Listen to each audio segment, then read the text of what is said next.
Hello guys, welcome to our channel. మీరు కనుక నా ఛానల్కు కొత్తగా వచ్చినట్లయితే ఒక లైక్, షేర్, సబ్స్క్రైబ్ చేసుకోండి. అలాగే నా నుంచి ప్రతి అప్డేట్ మీకు రావాలంటే బెల్ ఐకాన్ ఆల్లో పెట్టుకోండి. సో ఇప్పుడు మనం మ్యాటర్లోకి వెళ్ళిపోదాం.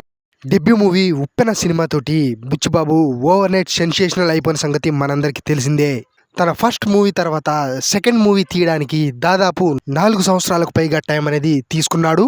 అయితే గ్లోబల్ స్టార్ రామ్ చరణ్ కు కమిటెడ్ ప్రాజెక్ట్స్ ఉండడం వల్ల ఇంత గ్యాప్ అనేది వచ్చిందని కూడా మనం చెప్పుకోవచ్చు.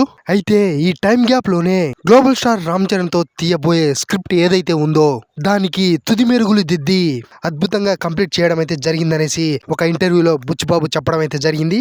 ఇకపోతే RC16 మూవీకి సంబంధించిన రెగ్యులర్ షూటింగ్ అనేది ఎప్పుడో స్టార్ట్ అయిన సంగతి మనందరికీ తెలిసిందే. అయితే ఈ మూవీకి సంబంధించిన 2 షెడ్యూళ్లు ఆల్రెడీ కంప్లీట్ చేసుకోవడం అయితే జరిగింది. ఇక మూడవ షెడ్యూల్ అనేది ఈ నెల 27వ తారీఖున స్టార్ట్ కాబోతున్న సంగతి మనందరికీ తెలిసిందే. ఈ షెడ్యూల్ లో రామ్ చరణ్ కూడా జాయిన్ అవబోతున్నాడు. అయితే ఈ మూవీని ఈ ఇయర్ అక్టోబర్ లో రిలీజ్ చేయాలనేసి చాలా ఫాస్ట్ గా అయితే ఈ మూవీ షూటింగ్ ని కంప్లీట్ చేస్తున్నాడు బుచ్చిబాబు. ఇక ఈ మూవీకి మ్యూజిక్ డైరెక్టర్ గా AR రెహమాన్ గారిని తీసుకోబోతున్నట్లు మూవీ టీం అయితే మూవీ స్టార్ట్ అయినప్పుడే ప్రకటించడం అయితే జరిగింది.